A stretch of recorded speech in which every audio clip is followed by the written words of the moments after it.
Hello students, नया chapter करने वाले हैं आज, डिसोल्यूशन ऑफ पार्टनरशिप फर्म।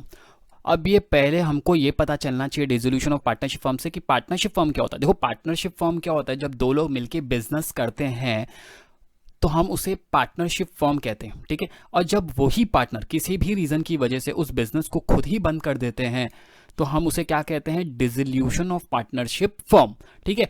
तो इसका मतलब इस चैप्टर में हम लोग क्या सीखने वाले हैं, इस चैप्टर में हम लोग अकाउंटिंग सीखने वाले हैं कि जब भी एक पार्टनरशिप फर्म बंद हो जाती है तो उसकी अकाउंटिंग कैसे होती है, ठीक है। ये सीखने वाले इस चैप्टर में। अब जब बिजनेस बंद हो रहा है तो लॉजिकली अगर सोचे तो जितने भी एसेट्स होंगे बिजनेस के वो सारे के सारे बेचने पड़ेंगे। जो भी लाइबिलिटीज होंगी उनको क्या करना पड़ेगा, सेटल करना पड़ेगा। तो इनको सेटल करने के लिए और एसेट्स में से जो पैसा रियलाइज करके हम लोग को मिलता है उसके लिए हम लोग एक अकाउंट प्रिपेयर करते हैं इस चैप्टर में। उसका नाम है रियलाइजेशन अकाउंट। जी हाँ, अकाउंट्स टू बी प्रिपेयर्ड। कौन से अकाउंट हमको बनाने, सबसे पहला और सबसे इंपॉर्टेंट अकाउंट जो बनाना है इस चैप्टर में वो है रियलाइजेशन अकाउंट, ठीक है। एसेट्स को और लाइबिलिटीज को हम लोग इस अकाउंट के अंदर ट्रांसफर कर देते हैं रियलाइजेशन के अंदर, ताकि एसेट्स को बेच के जो पैसा आया एंड लाइबिलिटीज को पे करके जो भी पैसा बचेगा वो हम लोग रियलाइजेशन अकाउंट के अंदर से निकाल के पार्टनर्स कैपिटल में, पार्टनर्स में डिस्ट्रीब्यूट कर देंगे, ठीक है। तो जो भी एसेट्स एंड लाइबिलिटीज को सेटल करने का पार्ट है वो रियलाइजेशन अकाउंट के अंदर होता है। उसका नाम ही देखो रियलाइजेशन है। रियलाइज कितना हो रहा है हमको, ठीक है, ये डिसोल्यूशन करने के बाद। दूसरा जो अकाउंट बनाना है उसका नाम है पार्टनर्स कैपिटल अकाउंट, ठीक है। अब देखो, पार्टनर्स ने अपने बिजनेस में पैसा लगाया है, उसी को हम लोग कैपिटल बोलते हैं, ठीक है। तो हर एक पार्टनर ने कितना पैसा लगाया वो हमको देखना होता है, ठीक है। जर्नल रिजर्व, रिजर्व फंड, ऐसे टर्म्स आएंगे इसमें। वैसे मैं पहले बता दूं, जर्नल रिजर्व, रिजर्व फंड होता क्या है। जर्नल रिजर्व, रिजर्व फंड होते हैं पिछले साल के प्रॉफिट्स, ठीक है, पिछले साल के प्रॉफिट्स जो के पार्टनर्स कैपिटल अकाउंट में डिस्ट्रीब्यूट हम लोग कर देते हैं पीएसआर में। पीएसआर मतलब प्रॉफिट शेयरिंग रेशियो, ठीक है, समय दिया रहेगा, ठीक है। इसका पार्ट भी सम करते करते आ जाएगा। तीसरा जो अकाउंट हमको बनाना है वो है कैश बैंक अकाउंट, ठीक है। कैश बैंक अकाउंट भी बनाना है क्योंकि जो एसेट्स को बेचेंगे तो पैसा आएगा और लाइबिलिटीज को पे करने के लिए भी पैसा चाहिए।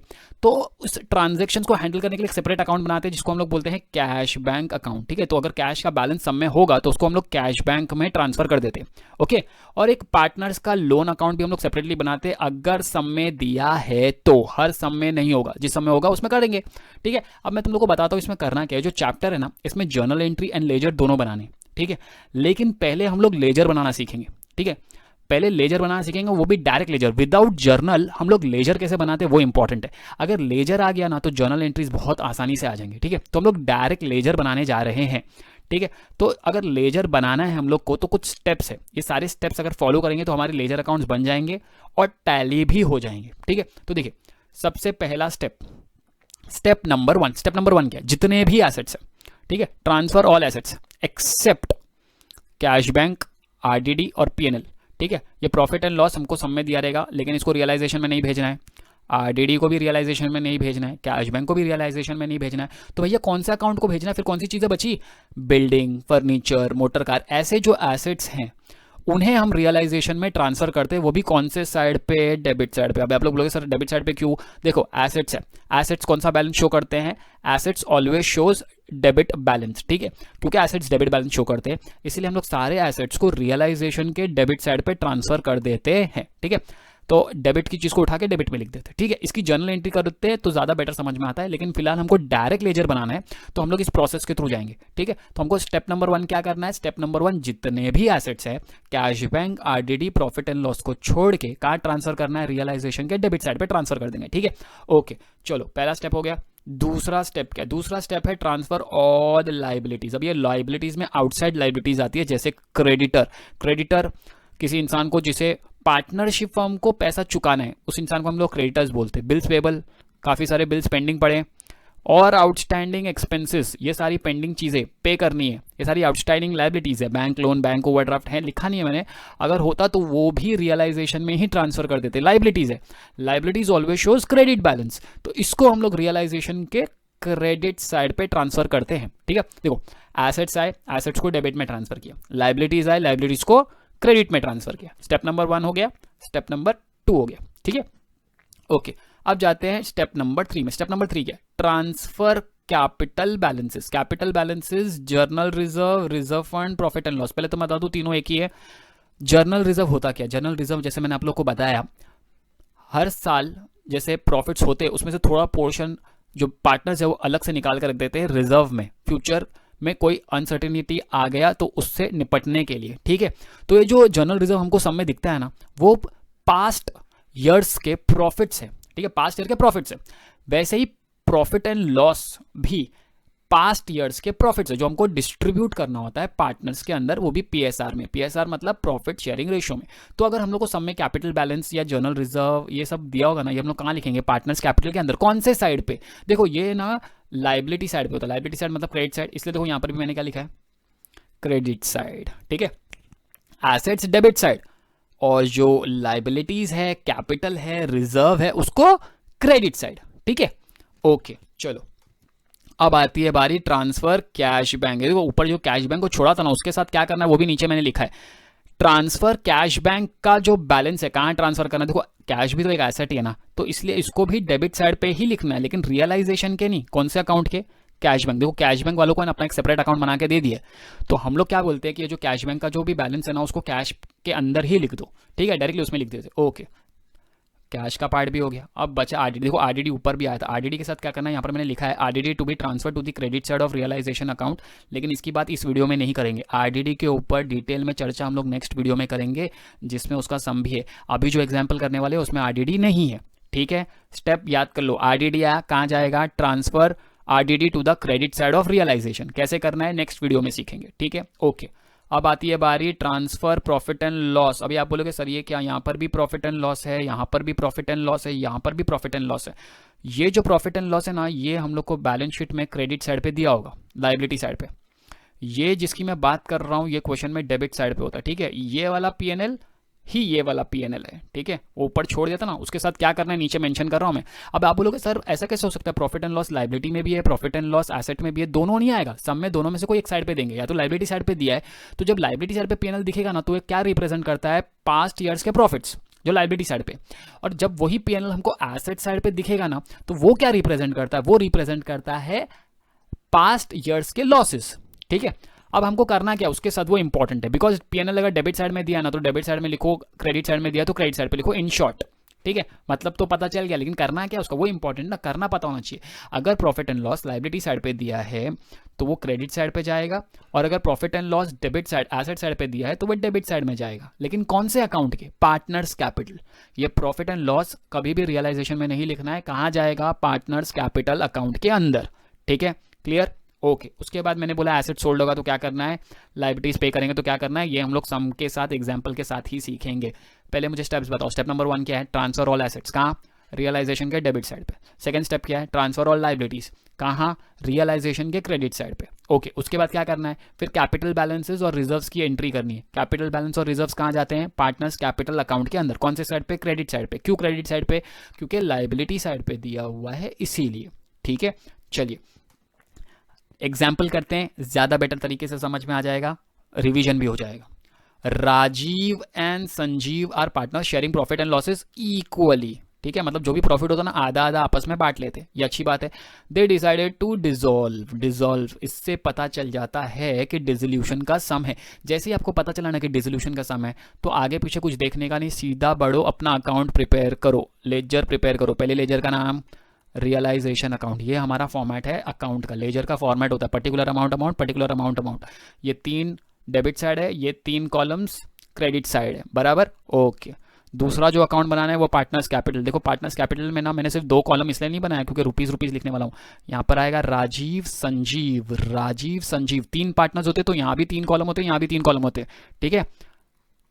ओके, कैपिटल अकाउंट वो सम में आएगा, सम में अपने आप समझ जाओगे, नेक्स्ट वीडियो में देख लेना, उसमें 3 पार्टनर्स वाले ही है। ओके, देखो ये डेबिट साइड, ये credit side. Again partners capital के बाद मैंने आपको बोला था कैश अकाउंट बनाना है, कैश बैंक अकाउंट में भी same debit side and credit side.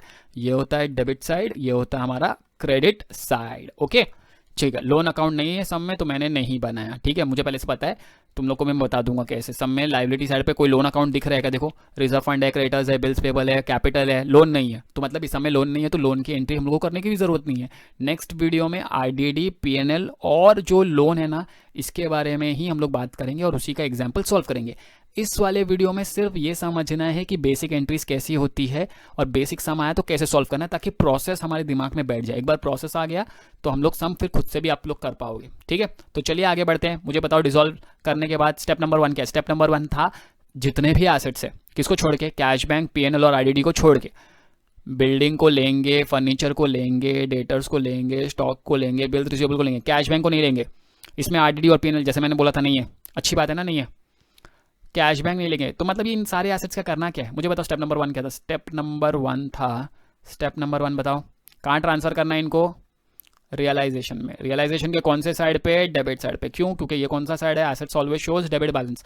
ये कौन सा साइड है, क्रेडिट साइड। देखो बैलेंस शीट ही एक ऐसा होता है जिसमें उल्टा होता है, ठीक है, पहले क्रेडिट फिर डेबिट, ठीक है। मेंशन नहीं करना है, खाली समझाने के लिए बता रहा हूँ, क्योंकि assets always shows debit balance. तो ये डेबिट की चीज़ को उठा के अपन रियलाइजेशन के डेबिट साइड पे लिख देते हैं, इधर डेबिट है ना इसका, ठीक है। अब देखो एक है कि तुम बार बार 2 लिखो, सबका नाम लिखो, 2 बिल्डिंग, 2 फर्नीचर। दूसरा एक शॉर्टकट तरीका क्या है, ऐसा एक साथ में ही लिख देने का, 2 sundry assets. Sundry assets more than 1 के लिए हम लोग सन्ड्री लिखते हैं, ठीक है। 2 सन्ड्री एसेट्स, एक एक करके सारे एसेट्स का नाम बताओ। चलो बिल्डिंग, फर्नीचर, डेटर्स, तो मैं भी लिख देता हूँ बिल्डिंग, फर्नीचर, डेटर्स, फिर था स्टॉक और बिल्स रिसीवेबल, ठीक है। सारे एसेट्स का अमाउंट भी देख लेते हैं। 20, 6, 18, तो 20,000, 6,000, 18,000, स्टॉक का 20 और 2, 20,000 और 2,000, इन सबको प्लस करेंगे तो 20, 18, 20, 66,000, ठीक है। 66,000 आ गया एसेट्स का टोटल। प्रेजेंटेशन है, इनर कॉलम में लिखे, आउटर कॉलम में। स्टेप नंबर 1 फिर से बताओ, देखो वापस से। स्टेप नंबर 1 में क्या करना है, जितने भी एसेट्स हैं उनको उठा के कहाँ ट्रांसफर करना है, रियलाइजेशन के डेबिट में। लेकिन वो एसेट्स में कौन कौन से नहीं होते हैं, ना कैश होता है, ना पीएनएल होता है, ना आईडीडी होता है, उनको छोड़ के जितने भी एसेट्स हैं उसको कहाँ ट्रांसफर करना है, रियलाइजेशन के डेबिट साइड पे, जो हमने कर दिया, ठीक है। अच्छा स्टेप नंबर 2 में जाते हैं, देखो लाइबिलिटीज़ की बात कर रहे हैं, ठीक है। स्टेप नंबर 2 में लाइबिलिटीज़ कौन सी क्रेडिटर, बिल पेबल है क्या सब में। देखो ये रहा क्रेडिटर, ये रहा बिल पेबल। क्या करना है इनके साथ, इन 2 लाइबिलिटीज़ के साथ, क्रेडिट साइड है ना तो इसको भी क्रेडिट साइड पे लिखना है, लेकिन कौन से अकाउंट के, रियलाइजेशन के। अगर एसेट्स डेबिट है तो ये क्रेडिट, फिर से 2 दिया हुआ है तो हम लोग अलग अलग नहीं लिखेंगे, बाय क्या लिख देंगे, सन्ड्री लाइबिलिटीज़, एंड क्या करेंगे इसमें लिख देंगे क्रेडिटर, और इसी के नीचे बिल्स पेबल, ठीक है। Bills payable. अमाउंट बताओ कितना कितना है, 12,800, 7,200, तो मैं लिख देता हूँ 12,800, 7,200, प्लस करेंगे तो 20,000 हो रहा है, ठीक है। यहाँ तक क्लियर, यहाँ तक कोई कंफ्यूजन नहीं होनी चाहिए। आगे बढ़ते हैं, देखो अब पहला स्टेप हो गया, दूसरा हो गया, तीसरे स्टेप में क्या बोला था, कैपिटल बैलेंस, जनरल रिजर्व है क्या सब में, चेक करो ध्यान से। देखो रिजर्व फंड ये रहा, कैपिटल बैलेंसेस ये रहा। क्या करना है, कहाँ ट्रांसफर करना है, देखो क्रेडिट में तो ट्रांसफर करना है, लेकिन कौन से अकाउंट के, रियलाइजेशन के क्या, नहीं, कौन से अकाउंट के, पार्टनर्स कैपिटल। देखो यहाँ पर नाम भी दिया ना, राजीव एंड संजीव, तो यहाँ जाएंगे, यहाँ पर देखो कैपिटल में कैपिटल वर्ड नहीं यूज कर सकते, तो हम लोग लिखते हैं बाय बैलेंस बीडी। बीडी मतलब ब्रॉड डाउन, जब भी कोई अकाउंट ओपन होता रहता है तो हम लोग बीडी लिखते हैं, ब्रॉड डाउन लिखते हैं। कितना कितना कैपिटल दिया है, 20, 24, तो यहाँ लिख देता हूँ 20, यहाँ 24। रिजर्व्स भी था तो by reserves fund, by reserve fund कितना है, रिजर्व फंड 8,000। अमाउंट 1 लोग 2, क्या करेंगे, रेशियो में बांटेंगे। रेशियो हमको दिया था इक्वल, तो आधा आधा बांट देते, 4,000 इसको, 4,000 इसको। क्या हमारी बैलेंस शीट की सारी आइटम हो गई है क्या, रिजर्व फंड हो गया, क्रेडिटर हो गया, बिल्स पेबल हो गया, कैपिटल हो गया, ये हो गया। कैश बचा हुआ है, कैश के साथ करना क्या है, रीड कर लेते हैं। देखो यहाँ पर बोला ना, transfer cash bank balance to the debit side. Debit side क्यों भाई, क्वेश्चन में ही डेबिट साइड पे दिया हुआ है ना, तो डेबिट में दिया तो डेबिट में ही लिखने का, ठीक है। अभी कैश में कैश मत लिख देना, कैश में हमारी बुक्स में हमारा नाम कैसे लिख सकते हो ना तुम लोग, तो कैश में कैश कैसे लिखेंगे, तो हम लोग यहाँ पर क्या लिखते हैं, to balance same BD, open करते तो बीडी कितना है अमाउंट, 6,000, तो मैं लिख देता हूँ 6,000। एक बार कंफर्म कर ले, 6,000 कैश के सामने 6,000 था, पूरी बैलेंस शीट की एंट्रीज कर दी। अभी बैलेंस शीट का कोई भी चीज़ बचा नहीं है। पहले मेरे को एक बार आगे बढ़े उससे पहले वापस से ज़रा ध्यान से सब में, स्टेप नंबर 1 जितने भी एसेट्स है उसको कहाँ लिख दिया, डेबिट साइड पे। जितनी भी लाइबिलिटीज़ है कहाँ लिख दिया, क्रेडिट साइड पे। कैपिटल और रिजर्व लाइबिलिटी कहाँ ट्रांसफर कर दिया, पार्टनर्स कैपिटल के कौन से साइड पे, क्रेडिट साइड पे। क्यों, liability is always shows credit balance. जो कैश का बैलेंस था उसको कहाँ ट्रांसफर कर दिया। क्या हर सम में ऐसा ही होगा सर? हाँ, हर सम में ऐसा ही करना है, प्रोसेस सेम है हर सम के अंदर। अगर इस समय आरडीडी पीएनएल होता तो उसकी एंट्री कहाँ होती, बस वही तुम लोग को याद रखना होता। ठीक है, तो चलो अभी क्योंकि हमने बैलेंस शीट की सारी पार्ट कर दी, अब जरा नीचे जाते हैं, नीचे एडजस्टमेंट में देखते हैं। एडजस्टमेंट में क्या बोला है, बोला एसेट्स रियलाइज। रियलाइज का मतलब क्या होता है पहले ये बताओ। सोल्ड, रियलाइज का मतलब होता है सोल्ड। मैंने क्या क्या बेचा, मैंने स्टॉक बेचा, मैंने डेटर्स बेचा, मैंने बिल्स रिसीवेबल बेचा। बेचा मतलब मेरे पास से गया। अब जब देखो हम लोग एसेट्स बेचेंगे तो मेरे पास आएगा क्या, पैसा आएगा ना, एसेट्स जाएगा और कैश आएगा। कैश आएगा तो डेबिट व्हाट कम्स इन, तो एंट्री क्या होनी चाहिए इसकी, जर्नल एंट्री अगर करनी पड़ती तो एंट्री क्या होती, cash bank account debit to. मैं इन एसेट्स का नाम नहीं लिखूंगा, एसेट्स के बदले में क्या लिख दूंगा, रियलाइजेशन, बिकॉज सारे एसेट्स वहीं पे है ना, रियलाइजेशन के पास ही पड़े हुए ना, इसलिए टू रियलाइजेशन। तो देखो कैश आया, एसेट्स गया, अब तीन तीन एसेट्स गए थे। अब है ना ये जो जर्नल एंट्री किया ना, इसका पोस्टिंग करना है हम लोग को। ठीक है, इसका पोस्टिंग करना है किसके अंदर, लेजर के अंदर। तो मुझे बताओ अपने पास रियलाइजेशन का अकाउंट है, हाँ। क्या हमारे पास कैश बैंक का अकाउंट है, हाँ। पहले रियलाइजेशन के एंगल से सोचो, यहाँ पर टू रियलाइजेशन लिखा है। रियलाइजेशन अकाउंट क्या हो रहा है, डेबिट हो रहा है कि क्रेडिट हो रहा है, टू में मतलब रियलाइजेशन क्रेडिट हो रहा है। तो मैं जाता हूँ रियलाइजेशन अकाउंट है, इसके क्रेडिट साइड पे क्या लिखने का पता है, इसके क्रेडिट साइड पे ये जो टू रियलाइजेशन है ना, इसके ऊपर कौन है, कैश बैंक। तो हम लोग कैश बैंक लिखते हैं। ठीक है, रियलाइजेशन में रियलाइजेशन मत लिख देना, जो अपोजिट होता है ना वो ले लेते हैं। तो यहाँ मैं लिख देता हूँ बाय कैश बैंक अकाउंट। और कैश बैंक अकाउंट है कि अपने पास, ये रहा कैश बैंक अकाउंट। तो यहाँ पर आके टू, टू क्यों, देखो ध्यान से, कैश बैंक अकाउंट डेबिट हो रहा है ना, तो इसके नीचे कौन है, टू रियलाइजेशन है। तो हम लोग जाके क्या लिख देंगे, टू रियलाइजेशन। ठीक है, रियलाइजेशन अमाउंट इसका अभी नहीं, यहां से मिलेगा। देखो मेरे को बताओ क्या क्या बेचा, स्टॉक को बेचा, डेटर्स को बेचा और बिल्स रिसीवेबल, इन सारे एसेट्स को रियलाइज किया है। कितने में रियलाइज किया है, स्टॉक 18,400 तो लिख दो 18,400। डेटर्स को कितना रियलाइज किया, 16,600 तो 16,600 लिख देते हैं। 1980 तो लिख देते हैं 1980। इसका टोटल करेंगे तो कितना आएगा, 36,980। 36,980 आ रहा है इन सब का टोटल। ठीक है, अच्छा अब यहाँ पर जो स्पेस छोड़ा है यहाँ पर भी 36,980 लिखना है, 36,980। कैश बैंक में इंडिविजुअली नहीं शो करना है, डायरेक्टली टोटल लिख देना है। ठीक है, कैश बैंक में डायरेक्टली टोटल, रियलाइजेशन में क्लासिफाई करके कौन से एसेट का कितना में बेचा वो मेंशन करना जरूरी है। ठीक है, वरना प्रेजेंटेशन के मार्क्स कट जाएंगे। ठीक है, समझ में आया। जब एसेट रियलाइज होता है तो मेरे पास पैसा आता है और जो एसेट है वो जाता है, लेकिन मैंने यहाँ पर टू एसेट्स नहीं टू रियलाइजेशन लिखा। अच्छा, इसका कोई करने का डायरेक्ट तरीका भी था, हाँ। देखो जब एसेट्स आते हैं ना तो हम लोग कौन सी साइड पे लिखते हैं, एंट्री करते हैं डेबिट साइड पे। अब बेचा है, बेचा मतलब तुम्हारे पास एसेट्स जा रहे हैं ना, तो कौन से साइड पे एंट्री करने का, क्रेडिट साइड पे। अब उसको बेचा तो बदले में मिला क्या, कैश बैंक, इसलिए मैंने लिख दिया बाय कैश बैंक अकाउंट। ठीक है, ये शॉर्टकट तरीका करने का। ठीक है, फिर मैं यहाँ पर बाय कैश बैंक लिखता तो इसका सेकंड एंट्री यहाँ पर बाय में, तो कैश बैंक में टू में लिख देते हैं हम लोग। ठीक है, ओके, देखते हैं आगे, ट्राई करते हैं अगर कोई ऐसा आया तो।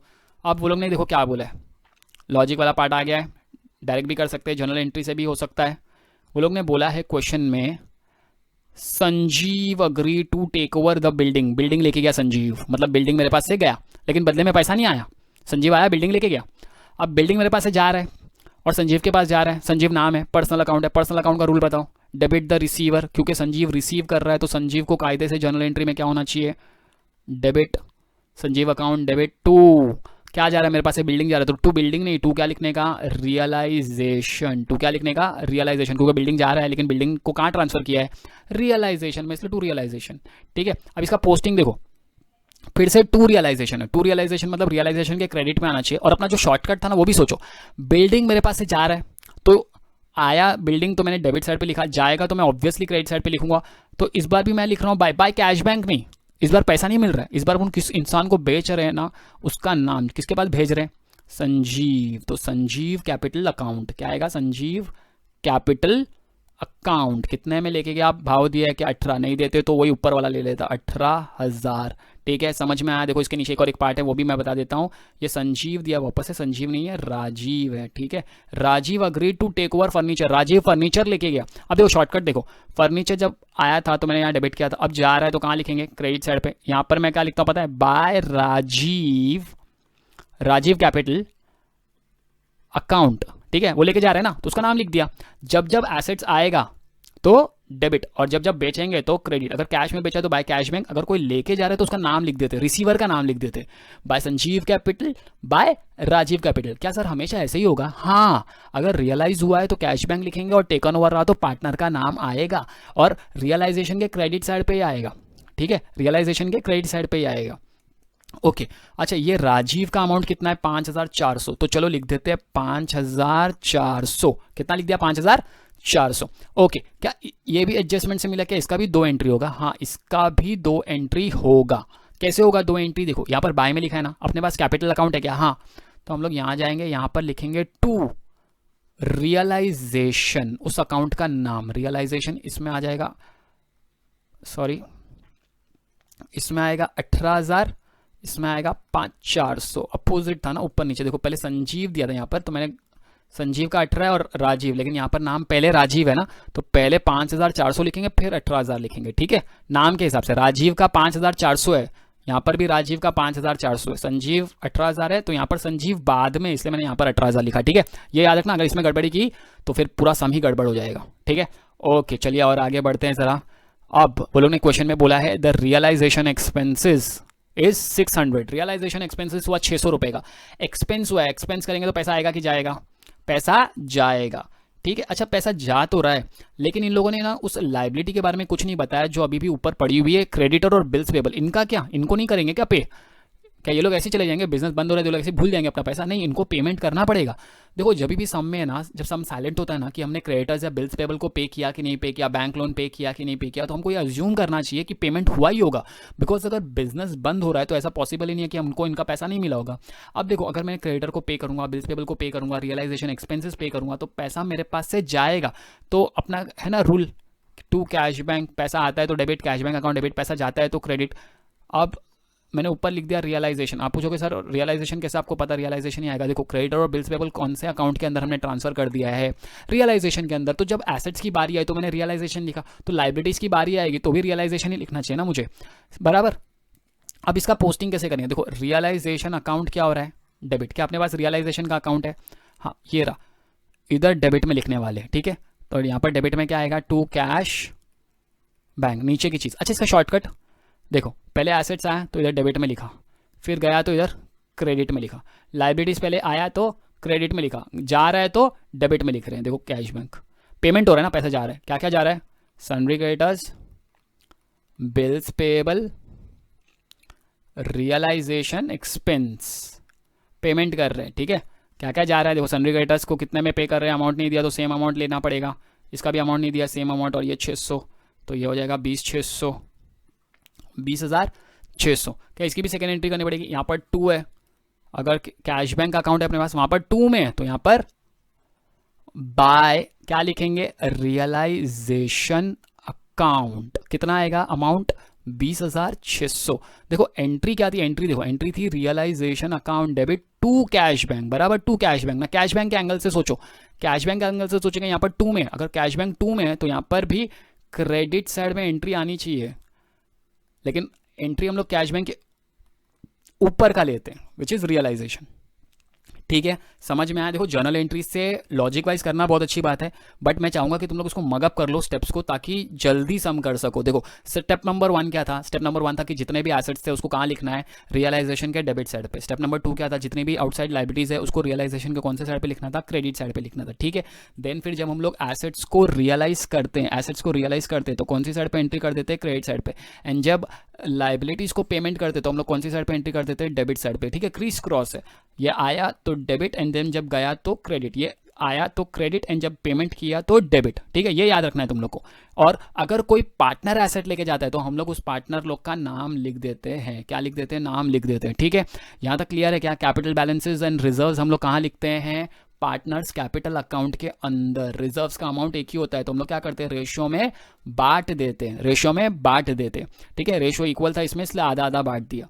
अब देखो पूरा क्वेश्चन हो गया, पूरे क्वेश्चन में हम लोग ने सारी एंट्रीज कर दी है। अब क्या करना है? अब करना है हमको टोटल करना है। टोटल करने के लिए मैं ज़रा इसको कर देता हूँ ब्लैक, ताकि आप लोग ज़्यादा बेटर तरीके से देख सको टोटल करते कैसे, ये देख लो एक बार लेजर का। जिन लोग को नहीं आइडिया, जिन लोग को आइडिया वो लोग तो डायरेक्टली कर सकते हैं। 66 + 20,000 तो इसका टोटल आएगा 86,600, 86,600। इसका टोटल हमको करना पड़ेगा। देखो ये 20 और ये कितना कर देते हैं पता है, ये हो जाएगा 56,980, ठीक है। ये लिख लेते हैं 18,000 एंड देन फिर ये 5,400, इसको प्लस कर देते हैं 0, ये हो जाएगा 8, ये हो जाएगा 7, तो 80,380 आ रहा है। तो मैं यहाँ लिख देता हूँ 80,380, क्या हो रहा है 80,380।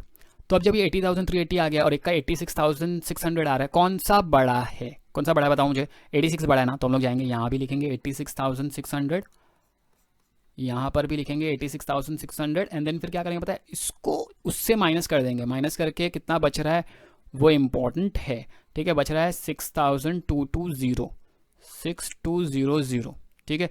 बाई साइड पे आ रहा है, बाई साइड पे आ रहा है तो हम लोग इसको क्या बोलते हैं पता है, लॉस।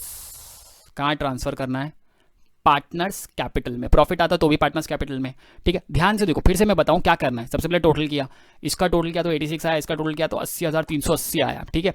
अब जब मैंने ये लॉस कैसे मिला, मैंने 86 को 80,380 से माइनस किया तो 6,220 बच रहा है, ठीक है। अब ये आ रहा है, अब क्योंकि बाय साइड में डिफरेंस आ रहा था तो हम लोग उसको लॉस बोलते, तो मैंने लिख दिया लॉस। अब इस लॉस को कहाँ ट्रांसफर करना है, यहाँ पर बाय में, तो उसका बैलेंस जाता है पार्टनर्स कैपिटल में। यहाँ पर मैं लिख देता हूँ 2 रियलाइजेशन, रियलाइजेशन में से आ रहा है ना, ठीक है। अमाउंट एक है, लोग दो, क्या करेंगे, बांटना पड़ेगा रेशियो में 3,110। आप लोग बोलोगे कैसे है सर, डिवाइड बाय 2 कर दिया मैंने, 6,220 था ना, डिवाइड बाय 2 कर दिया तो 3,110 रेशियो में बांट दिया, ठीक है। अब क्या करना, अब सर इसका भी टोटल करना है। 20 और 4 कितना हो जाएगा, 24 और 4 कितना हो जाएगा, 28। सेम तरीका करना है, देखो 18 और 3 कितना हो जाएगा, 21,110, और ये 5 और ये हो जाएगा 3, 8,510, ठीक है। ये हो गया टोटल। अब हमको टोटल करना है तो यहाँ पर मैं लिख देता हूँ 24,000, क्योंकि देखो इधर का 24 और इसका 8,000, कौन सा बड़ा है, 24 बड़ा है।